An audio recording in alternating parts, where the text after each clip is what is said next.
It's Clay Trader, and this will be a video chart on the Dow Jones Industrial Average. This will be the daily chart, and I've been obviously tracking the overall markets. And a week or so ago, I did the XLF, which is the financial sector spider, and I talked about how that one was getting ready to break out of a falling wedge, and if that did occur, that would bullishly affect the overall markets. And sure enough, last week the XLF did break out of that wedge. If you go back and scroll through my videos, you will see that one that I did. And sure enough, when that broke out, the markets followed.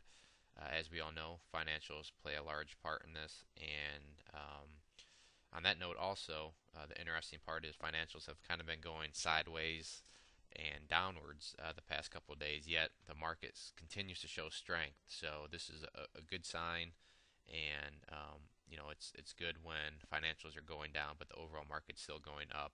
It's a sign that the financials are hopefully losing their grasp on dictating the overall market. I personally still think that they're going to be playing a role in the market, but with the past few days' action, maybe hopefully not as much.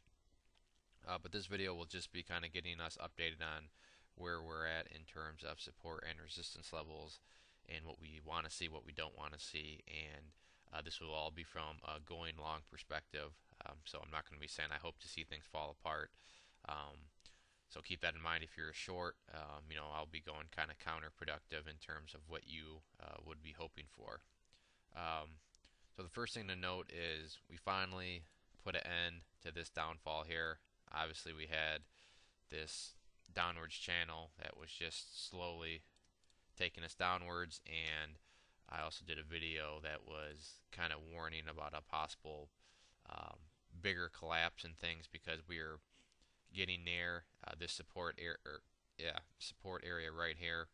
And as you can see, we actually dropped below it a couple days, but as I always say, support resistance levels are not a specific price. They're just zones. They're areas. They're webs, as I like to call them sometimes. So came down here, got caught up in the little web, and then just classical technical analysis, bounced off. And for some people that don't really believe in charting, I mean, just look right here. You had all these highs right in this area, which acted as resistance, and when they broke, they became support, because resistances become support when they're broken. Came back down, and then literally right in this same exact area is where the price found the bottom. So I find it hard to argue against charts when things like this occur. I mean, just a great example. But with that being said, another great thing has occurred, but just to reiterate that point, these levels are zones or webs. They're not specific prices, but this high right here was 88.77, and then today you can see we closed at 89.15. So we have, and let me change this to red so we can go through the sequence here. But this was our resistance up here. It was the highest high that we've made since bottoming out down here in March, and we are now officially above it, and we've closed above it. Now, to go back to the non-specific prices, the one thing to keep in mind is that we're still within the web area. So sure, we're above it, but it's not like we've separated ourselves from it and really pulled away. We're still in this area, but for the time being, this resistance has become a support level, about a very short-term support level. It is still one, but it's just good to see that the bulls have now been able to push us up above this previous high. I'll feel more confident in this break if we can get up above our next resistance level, which I think is going to be more of a battle, which is right up around the specific price based on this chart is 90.88. So for simplicity's sake, we'll just say 9100.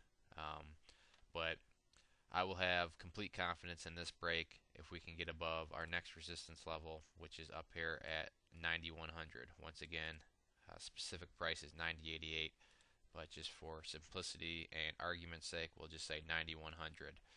And with a break of 9100 and a close above, that's the key. Sure, you might break intraday, but it's really depends on where you close when you're looking at a daily chart perspective. Things could really get interesting going into the fall and winter in terms of this rally continuing. This pullback here may have been just what the doctor ordered in terms of letting some profit takers out and so forth. But this bounce right now has been very strong. One thing to note is these indicators, especially the stochastic. Look down here at the RSIs. They're getting up into overbought territory. Now that doesn't mean that things are just all of a sudden going to collapse, but we could see a pullback here. And if that happens, no reason to freak out. That's just healthy. Here we had possibly an overall longer term pullback that's going to produce a big move up here now. But if we do pull back, the key support that I'm looking at is this white line here, which is the 50-day simple moving average.